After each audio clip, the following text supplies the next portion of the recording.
তীব্র শীত ও কুয়াশা উপেক্ষা করে শাহবাগে বিক্ষোভে ইনকিলাব মঞ্চ। শরীফ ওসমান হাদীর খুনিদের গ্রেফতার ও বিচারের দাবিতে চতুর্থ দিনের মতো অবস্থান করছেন তারা। সোমবার দুপুর থেকে বাড়তে থাকে জনস্রোত।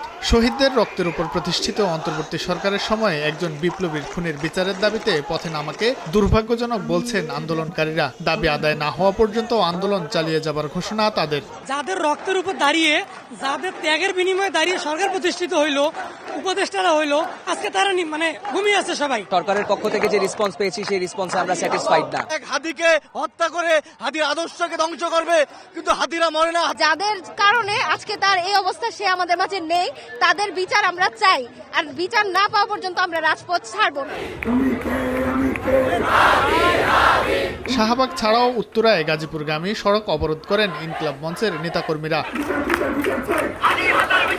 হাদি ইস্যু ব্যবহার করে কেউ ক্ষমতায় আসতে চাইলে জনগণ তা রুখে দেবে বলেও জানায় ইনকিলাব মঞ্চের সদস্য সচিব আব্দুল্লাহ আল জাবের। ঢাকা ৮ আসনে ইনকিলাব মঞ্চের কেউ নির্বাচন করবে না বলেও জানান তিনি।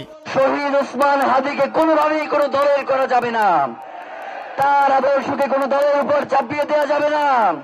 শহীদ ওসমান হাদি বাংলাদেশের জনতার, তাকে বাংলাদেশের জনতার হয়েই বাংলাদেশের যারা রাজনীতি করবেন জনগণের সামনে উপস্থাপন করতে হবে। এর আগে খুনিদের বিচার, ভারতীয়দের ওয়ার্ক পারমিট বাতিল সহ ৪ দফা দাবিতে আন্দোলনের ঘোষণা দেয় ইনকিলাব মঞ্চ। রাজধানীর পাশাপাশি একই দাবিতে ব্রাহ্মণবাড়িয়া, বরিশালেও হয়েছে বিক্ষোভ। শাহিন আলম, সময় সংবাদ, ঢাকা।